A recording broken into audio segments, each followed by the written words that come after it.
Ilang referral na po yung naging hawak namin para dalhin sa custom. Pinapansin ba sa custom? Hindi mo pinapansin sa custom.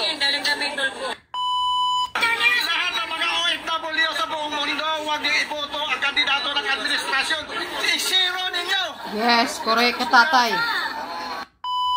Ako po si Jeffrey Balsa ng OFW Assistance Advocates Leader, chairman po ng OFW Assistance Advocates Leader. Napakatagal ko na po pinaglalaban tong balikbayan boxes scam. Kasi I have 15 chat box na ang bawat isa nasa 100 mahigit. Pero until now, hindi pa rin nabibigyan ng solusyon yung ating balikbayan boxes. So kung saan na ako lumapit, media, nilapit na sa media, mayroon pang iba na lumapit na kay Rapitol po, nagbigay ng referral dalhin sa Bureau of Customs, wala pong nangyayari. So ang ginawa ko, total nung umuwi ako rito, sa akin sila lumapit, pinush ko ng pinush until now. Nakikipaglaban ako rito sa Senado, nailapit ko na kay sa ating mga senador. Pero nung nag-request tayo ng letter na magkaroon ng resolution, kasi gusto ko magkaroon ng investigasyon.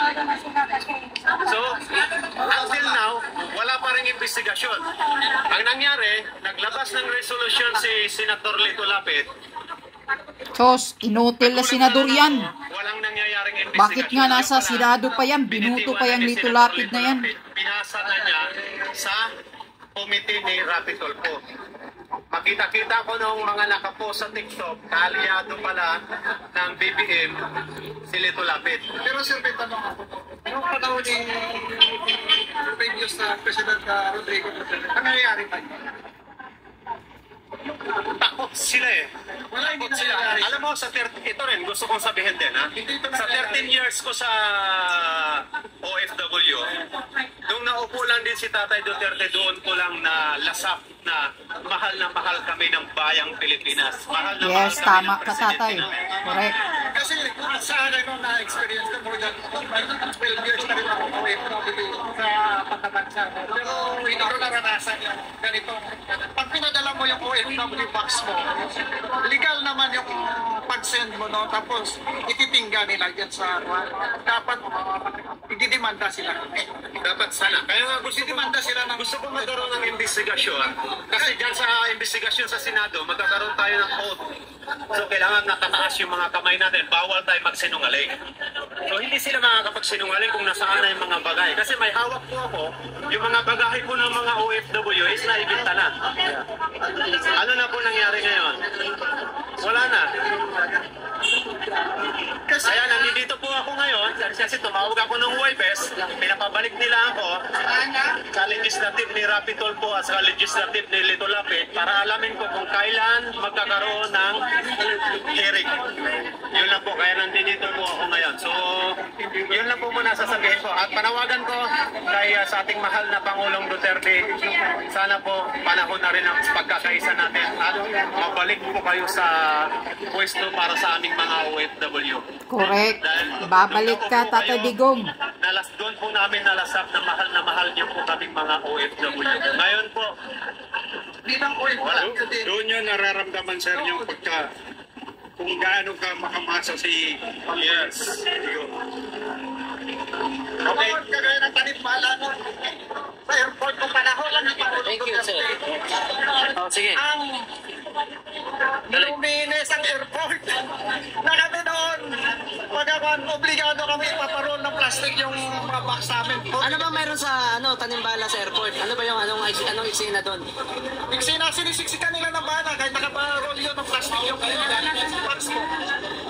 Panahon lang ni Pangulong Duterte, isang salita na ni Pangulong Duterte, kahit nung pangalawang ni Pinoy kukumpara, kahit ang salita ni Pinoy, walang naniniwala. Isa lang salita ni Pangulong Duterte, ganito, pag hindi kayo tumigil, ipakain ko yung bala sa inyo. O, tigil sila lahat. Correct. Ganun yung box na yan. Yan ang willpower ng leader. Yung box na yan, Kinatatakutan. mga OFW, walang mangyari dito sa hearing na yan. Tama ka, tatay. Ang may-ari ng box na bilang OFW, idimanda nyo yung carrier. Yung carrier ng box nyo. Kasi bayad na magmula doon sa origin yan eh. Tsaka hindi na kailangan, home insurance yan, hindi na kailangan dyan sa Senate o saan man na Yes, idedemanda nyo fully paid nyo na yan. ang courier niyan.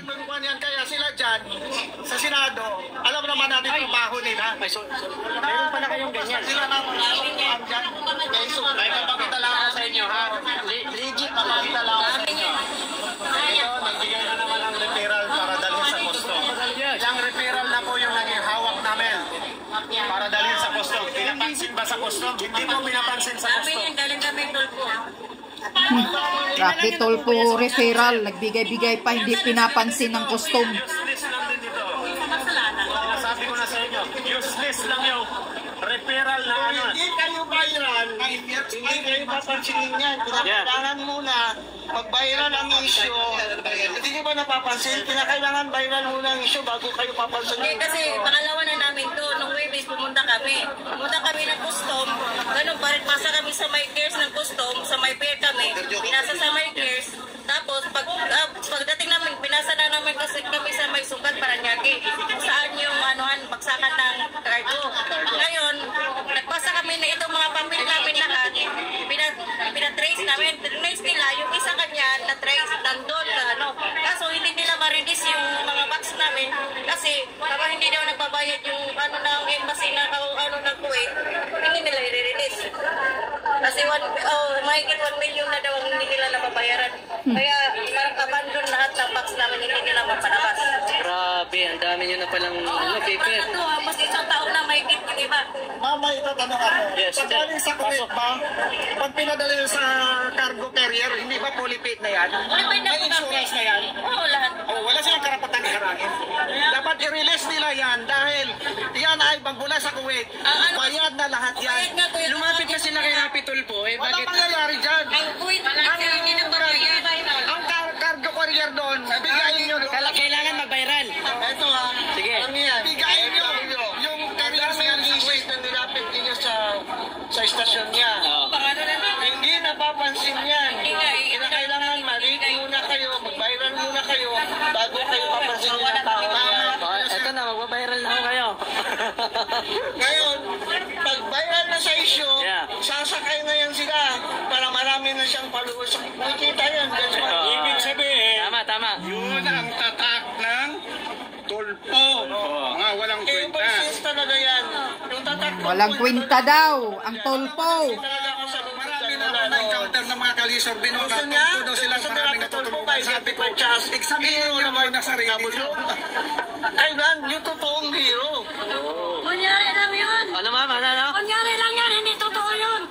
Kunyari ka lang daw, Rapi Tolpo, hindi totoong tao. Hirapan ang mga anak ng OFW kasi kasuhin nyo. Nasaan na ngayon? BBM, naprotektahan nyo yung mga OFW. Wala.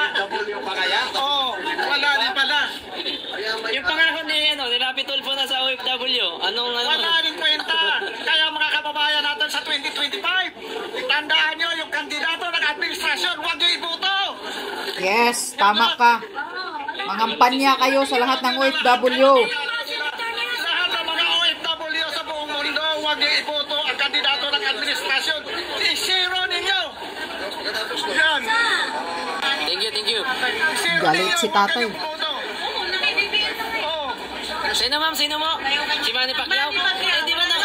Di ba Wow, na- sus, isa din yan. Sabi niya nga, makipagdebate ako dyan one-on-one.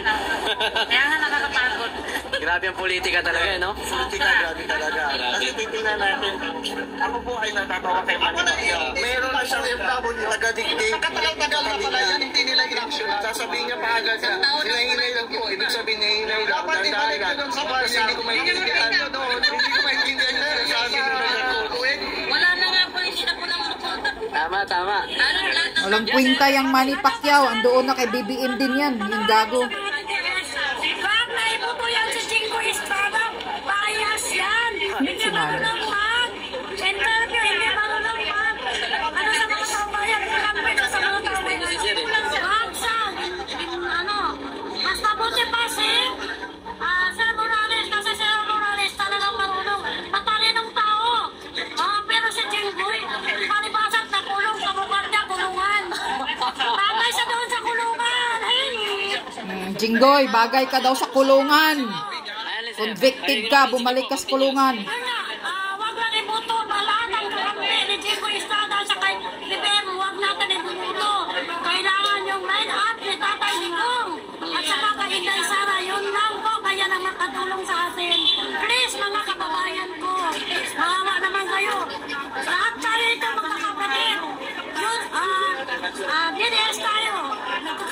yan. Wag na natin butuin yan si Jinggoy. Ayun si Bato, bubutuin natin yan kasi ano, tapos si Tolentino. Ayun. Yan lang, tsaka si Morales, si Bantag. Yan ay bubuto natin kasi talagang mag-fight yan sila. Si ano, si Vic Rodriguez. Vic Rodriguez, ganda yung tao niyan eh. May prinsipyo. Sa hirap at ginawa, hindi nila iiwanan. At si Harry Roque. Ito si Harry Roque, oh. Ito, mabait yan. Wala ko nakatira sa kultur niya. Kaya masasabi ko, mga kababayan, yan lang ay ibubuto natin. Thank you, Mami. Thank you po.